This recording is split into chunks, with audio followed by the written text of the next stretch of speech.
રાજકોટમાં ભાજપની સેન્સ પ્રક્રિયાનો આજે બીજો દિવસ અને આજે જિલ્લા પંચાયતના પ્રમુખ માટે સેન્સ પ્રક્રિયા યોજાઈ। ગઈકાલે 11 તાલુકા પંચાયત અને ગોંડલ નગરપાલિકા માટે સેન્સ પ્રક્રિયા યોજાઈ હતી। તો રાજકોટ જિલ્લા પંચાયતના પ્રમુખનું પદ પ્રથમ 2.5 વર્ષ માટે ધરાવે છે ઓબીસી અનામત। ત્યારે રાકેશભાઈ શાહ, કૌશલ્ય કુંવરબા અને રાજેન્દ્રભાઈ પટેલ દ્વારા સેન્સ પ્રક્રિયા લેવામાં આવી।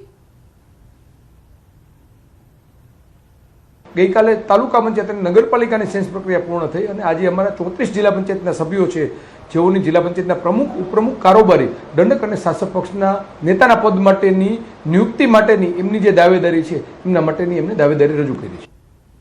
સંવાદદાતા હાર્દિક અમારી સાથે જોડાઈ ગયા છે। હાર્દિક, રાજકોટમાં સેન્સ પ્રક્રિયા હાથ ધરવામાં આવી રહી છે, શું અપડેટ? જી કોમલ, રાજકોટ જિલ્લા પંચાયતના પ્રમુખ કોણ તેને લઈને આજે સેન્સ પ્રક્રિયા હાથ ધરાઈ હતી। રાજકોટ જે જિલ્લા ભાજપ કાર્યાલય છે ત્યાં આજે વહેલી સવારથી જે અલગ અલગ દાવેદારો છે તેમના નામ જે છે તેમના સમર્થકો દ્વારા જે છે સેન્સ પ્રક્રિયામાં રજૂ કરવામાં આવ્યા હતા। ખાસ કરીને જે રીતના રાજકોટ જિલ્લા પંચાયતમાં જે ભાજપના જે 36 માંથી 34 બેઠક ઉપર વિજય થયો છે ત્યારે અલગ અલગ દાવેદારોના નામ પણ સામે આવી રહ્યા છે, જેમાંથી જે કોંગ્રેસમાંથી થોડા સમય પહેલા જ ભાજપમાં ભળેલા અર્જુન ખાટરિયા છે તેમનું નામ પણ અત્યારે સૌથી આગળ જોવા મળી રહ્યું છે। તો અન્ય દાવેદારો છે તેમના દ્વારા પણ જે છે નામ રજૂ કરવામાં આવ્યા હતા। ગઈકાલે પણ રાજકોટ જિલ્લાના અલગ અલગ 11 તાલુકાના પ્રમુખો માટેની સેન્સ પ્રક્રિયા હતી। આ ઉપરાંત ગોંડલ નગરપાલિકાના પ્રમુખ અને ઉપપ્રમુખ માટેની પણ સેન્સ પ્રક્રિયા યોજાઈ હતી।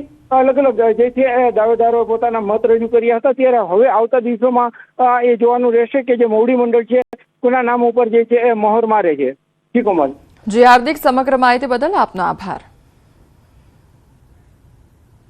મેડિકલમાં પ્રવેશ માટેની યોગ્યતા ટેસ્ટ નીટની આજે પરીક્ષા અને દેશભરમાં 22.79 વિદ્યાર્થીઓ 551 શહેરોમાં નીટની પરીક્ષા આપી રહ્યા છે। ત્યારે ગુજરાતમાં 77,000 વિદ્યાર્થીઓ નીટની પરીક્ષા આપી રહ્યા છે।